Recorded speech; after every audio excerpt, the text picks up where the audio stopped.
Pertama begini, akhlasa yukhlisu ikhlasan. Isim fa'ilnya mukhlisun, betul? Isim maf'ulnya mukhlasun. Pertama, bahwa mukhlis dengan mukhlas itu berbeda.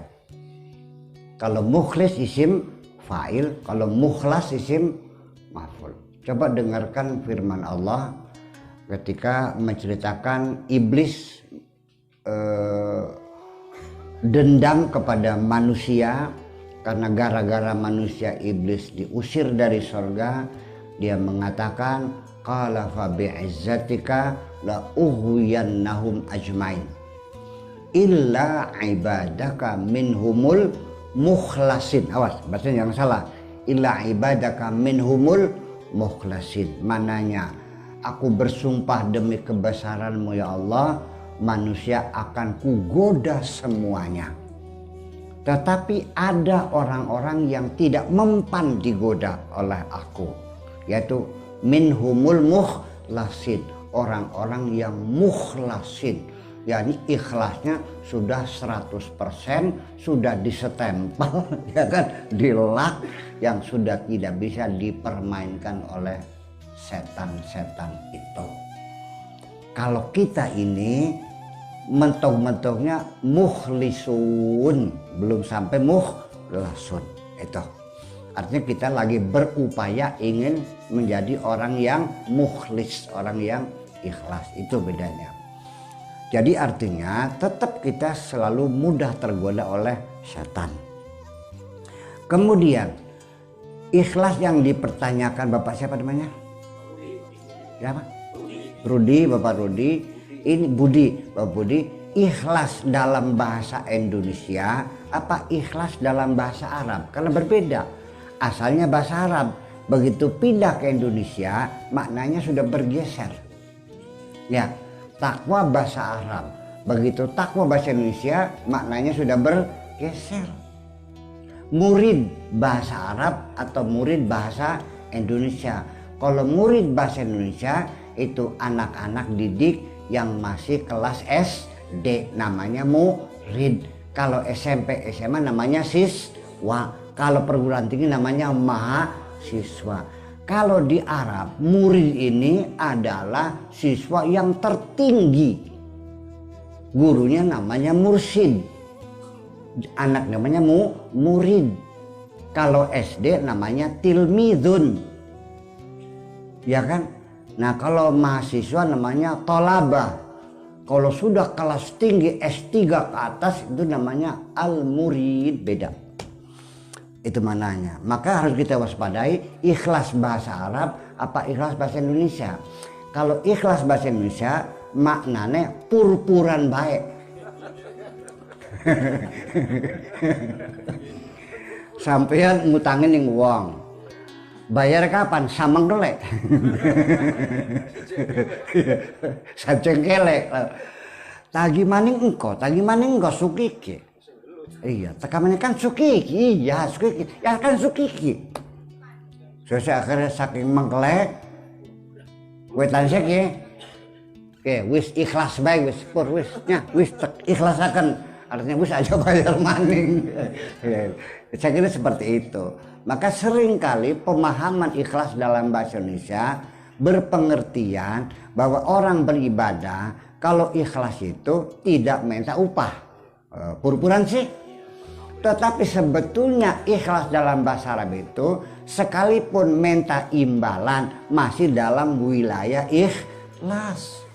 Sekalipun orang itu mengharapkan surga sudah termasuk ikhlas, tapi mukhlis. Nah, mengharapkan ganjaran ikhlas, mentoknya mukhlis, belum sampai mukhlas, itu bedanya. Karena orang-orang sendiri itu, para nabi, para rasul pun ketika menjalankan tugasnya menyampaikan dakwah, dia masih ada harapan mendapat bayaran dari Allah. Mari dengarkan firman Allah. Qalu inni lakum rasulun amin fattaqullaha wa ati'un. wa ma as'alukum alaihi min ajrin in ajriya illa ala rabbil alamin. Aku adalah utusan Allah untuk kamu semuanya. Oleh karena itu fattaqullah wa ati'un, bertakwalah kepada Allah, ikutilah saya. Saya ingin membimbing kamu ke jalan yang benar. Wa ma as'alakum alaihi min ajrin, aku tidak minta upah dari kamu. Ya, para rasul tidak pernah minta upah dari umatnya. Sejen kalau dukun zaman kieu jaluk bejani. Ya kan? Jaluk mahar ya. Ya, kalau rasul tidak. Tetapi para rasul itu tetap ada harapan dibayar. Tapi yang bayar siapa? Allah. Wa ma as'alukum alaihi min ajrin, aku tidak minta upah dari kamu. In ajriya illa ala rabbil alamin, upahku dari Allah subhanahu wa ta'ala. Berarti masih ada harapan dibayar enggak? Ada. Para nabi ikhlas enggak? Ikhlas. Itu bedanya. Jadi pengertian ikhlas itu sampai batas mana? Kalau Allah itu di Al-Quran mengiming-imingi, menawarkan pahala, ya kan?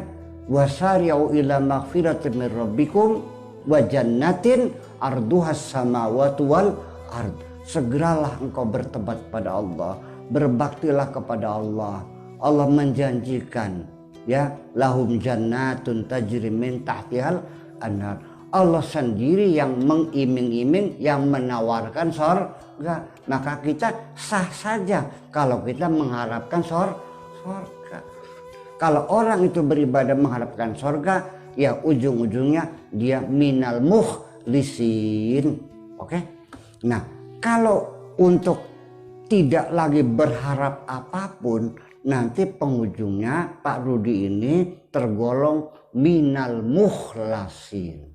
Yaitu sudah tidak minta pahala, tidak minta surga, tidak minta sehat, tidak minta rizki. Semua apapun yang kulakukan just because I love you. Aku hanya cinta kepadamu. Paham? Pengen gitu tingkatnya. Yuk kita bangun rasa cinta kita kepada Allah. Sehingga perempuan pun pasti akan menolak kalau aku bilang aku cinta kepadamu karena aku mengharapkan hartanya, gombal loh. Betul nggak? Perempuan juga akan menolak cinta kita kalau mengatakan aku cinta kepadamu karena bapaknya jadi menteri, barangkali saja diangkat jadi pegawai negeri. Gombal kamu ini semuanya. Betul nggak? Makanya kalau cinta perempuan, katakan, Neng, aku mencintaimu.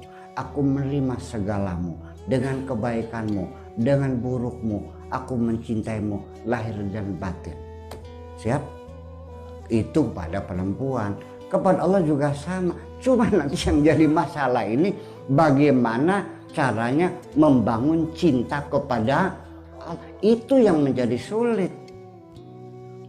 Betul nggak? Betul nggak? Iya. Dibalik lagi pertanyaan, kenapa bapak-bapak, ibu-ibu sampai sekarang kok belum bisa mencintai Allah? Apa sebabnya? Semua apa saja yang kita lakukan ujung-ujungnya untuk kepentingan diri sendiri. Kapan kita berbuat untuk Allah? Nah, itu pertanyaan besar. Nah, sehingga untuk menjawab kenapa kita tidak pernah cinta kepada Allah, sebabnya adalah karena kita tidak pernah merasakan kebaikan-kebaikan Allah. Kita tidak pernah merasa diberi oleh Allah. Itu saja. Hai perempuan, sekalipun engkau menolak ketika kulamar, oke.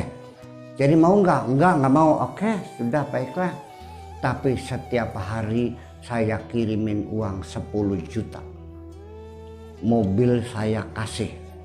Rumah saya kasih. Kang, pengen nantur ketan, pirang hektar nok? 10 hektarnya cek sawah 10 hektar. Rumah Kang, saya kasih rumah. Mustahil dia tidak mencintaiku. Dengan kebaikan orang pasti akan mencintai. Betul nggak? Nah, sebabnya kita tidak pernah mencintai Allah karena kita tidak pernah merasakan kebaikan Allah. Selama ini rizki yang kita dapatkan prangsane oli pegel dewek sirah prangsane. Wes paham? Paham? Yuk mulai sekarang kita sadari bahwa apapun yang kita dapatkan, sekalipun secara syariatnya kita menanam ketan, sekalipun secara syariatnya kita berangkat ke Taiwan kerja jadi TKW, sekalipun syariatnya kita menjadi apa saja, begitu kita menerima rezeki, katakanlah hadza min fadli rabbi, ini anugerah Tuhanku. Ya Allah, terima kasih aku dikasih rezeki. Begitu setiap kita menerima rezeki, sanjunglah Allah dan terima kasih kepada Allah. Di situ akan tumbuh rasa cinta kita kepada Allah Subhanahu wa Ta'ala. Tetapi Allah juga tidak selalu mengabulkan doamu, ya kan? Fa inna ma'al usri yusra, ada sulit ada mudah. Tidak ada hidup yang lancar, Bu. Rezeki kadang-kadang banyak, kadang-kadang sedikit, betul nggak? Kadang-kadang kita sakit, kadang-kadang kita sembuh. Tetapi bersyukur kepada Allah jangan hanya ketika mendapatkan uang saja, jangan ketika mendapatkan rezeki saja. Kita bersyukur, kita memuji Allah dalam kondisi apapun.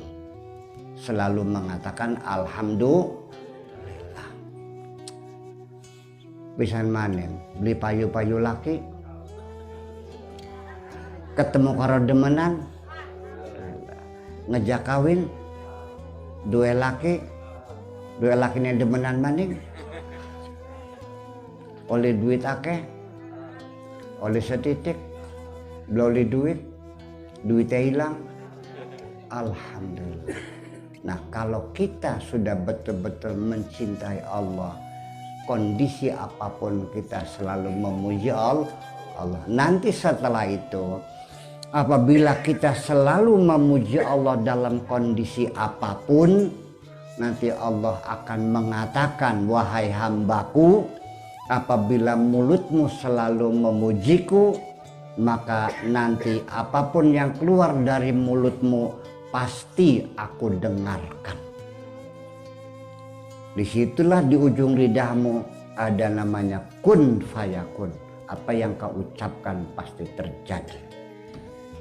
Sirah kader bikin ke pulane wong lanang ajelok bebeda rabine sampean sing alhamdulillah sampai ketemu demenan orang nyewot alhamdulillah, laki kula masih laris alhamdulillah. Nah, kalau istri sudah seperti itu jangan bikin perkara, barangkali dia lupa nyupatane Kang gempor sirah kayak bilang aja. Paham begini? Awas nanti tetok share. Makanya sekali lagi, tetapi bagaimana caranya kita memuji Allah itu ada petunjuk dari Allah. Makanya Allah selalu mendengar kita itu, kita baca sami Allahu liman hamidah. Allah selalu mendengarkan orang yang memujinya. Tapi bagaimana cara memuji Allah itu? Tidak boleh setengah-setengah, tumplekkan kabeh blak. Tidak ada ruang-ruang kosong, tidak ada tetesan-tetesan terakhir. Tumpahkan semuanya. Rabbana lakal hamdu, ya Allah kami selalu memujimu. Seberapa banyak kau memuji Allah? Mil'us samawati sakabekeng langit, wa mil'ul ardi lan sakabekeng bumi, wa mil'u ma syi'ta min syai'in ba'du lan sakebeke seberang kanan yang langit lan sakebeke seberang kanan yang bumi. Pujilah Allah selalu. Oke? Mulai hari ini jangan ada air mata terbuang-buang. Tidak perlu menyedihi yang hilang, masih terlalu banyak nikmat Allah yang patut engkau syukuri. Amin. Wis tadi wali kabeh jenekin ke. Semua udah baik nggih. Aduh pengen nikmat terus menjaga tersebunyi gitu. Jadi ujungnya pada akhirnya mah saya hanya meminta maaf barangkali ada ucapan yang kurang pantas, dan saya berharap mudah-mudahan apa yang sampaikan bisa memberi manfaat dan kesejukan di hati kita semuanya. Amin ya rabbal alamin. Mangga salang-salang moga-moga Allah memberikan hidayah kita semuanya.